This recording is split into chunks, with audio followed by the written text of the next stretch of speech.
प्रवीण कुमार जी, स्वागत है आपका। पूछिए अपना सवाल। Sir hello.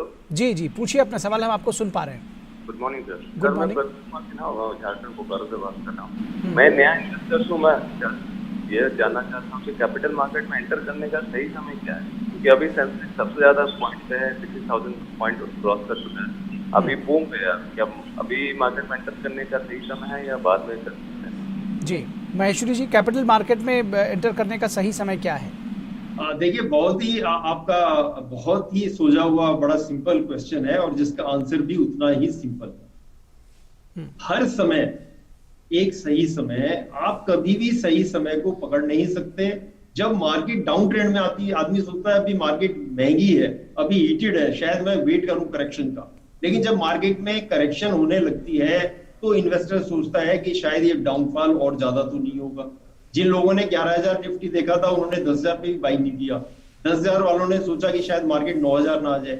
जब मार्केट 8,000 आई तो वो 7,000 की इंतजार करते रहे। हमें जो बेसिक फंडामेंटल को देखना है, मार्केट हमेशा अच्छी है, हमें right stock at right price ही खरीदना है। तो राइट स्टॉक का मतलब क्या है? राइट स्टॉक का मतलब है एक लेमैन के लिए, एक नए इन्वेस्टर के लिए जो कि इतनी बैलेंस शीट को एनालिसिस नहीं कर सकता, जो इतना फाइनेंशियल विवेचना या डिस्कशन को नहीं देख पाता, उसके लिए सिंपल है ब्रांड वैल्यू। जी, अगर आपने कंपनी को सुना हुआ है, अगर आपको पता है कि ये टाटा ग्रुप की कंपनी है, तो मुझे लगता है कि आपको ज्यादा सर्च करने की जरूरत नहीं पड़ेगी बनिस्बत अगर आपको अननोन प्रोमोटर्स की कंपनी। तो शुरू में आप बिल्कुल सिंपल यार्डस्टिक लेके चलिए कि या तो उसका ब्रांड नेम आपको जानकार हो। आप जोमेटो है तो लोगों को पता है, अगर आपको उनका इन्वेस्टर नहीं पता, उनका प्रमोटर नहीं पता, तो आपको पता है कि आज जोमेटो का मार्केट शेयर है।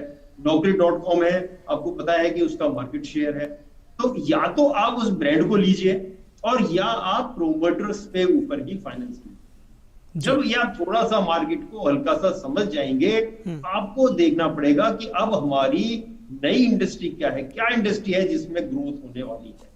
अगर आप देखें जितना पीछे कोविड हुआ, कोविड के चलते हुए लोगों ने सबने घर से काम करने की प्रणाली को अपनाया। नए नए उसमें विधान आए, लोगों ने सोचा कि उसको कैसे सिंपल करेंगे। वर्ल्ड और इसलिए आईटी सेक्टर में सबसे ज्यादा पैसा इन्वेस्ट हो रहा है। तो मुझे लगता है अगर हम पिछले एक साल में देखें तो आईटी सेक्टर ने करीब 60%, एक साल में 60% का मुनाफा दिया है। और मुझे लगता है कि आईटी सेक्टर अभी भी आगे इस तरह का आपको मुनाफा देता रहेगा। तो आज भी जो प्राइस है वो भी कोई ऐसा नहीं है कि बहुत ज्यादा बढ़ गई, क्योंकि हमें price is a simple function of money making और फंक्शन ऑफ द रिटर्न्स।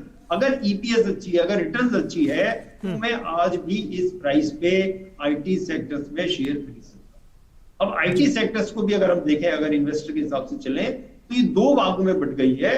एक ट्रेडिशनल आईटी सेक्टर होता था जहां सॉफ्टवेयर बनता था, बैक ऑफिस देखते थे, मेंटेनेंस देखते थे।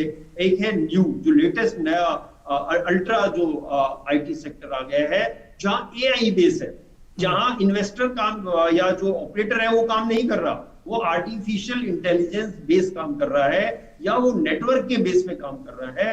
तो जो भी नई कंपनी आ रही है जो एआई बेस काम कर रही हैं या जो इस तरह का नेटवर्क प्रोवाइड कर रहे हैं, वो आज कंपनियां एसएमई है, छोटी है, मझली है, लेकिन आने वाले टाइमों में वही हमारी लार्ज स्केल कंपनियां बन सकती है। तो आईटी एक अच्छा सेक्टर है जिसको इन्वेस्टर अभी कंसीडर कर सकते हैं करंट प्राइस पर। जी बिल्कुल। और इसी तरह से लगभग इसी तरह से सवाल भी कुछ है जिनको लेते हैं। बिमलेंदु कुमार पूछ रहे हैं कि कौन से सेक्टर्स हैं जिन पर नज़र रखनी चाहिए इस उछाल के समय में, और क्या टेक्नोलॉजी के सेक्टर में जिस तरह से हमारे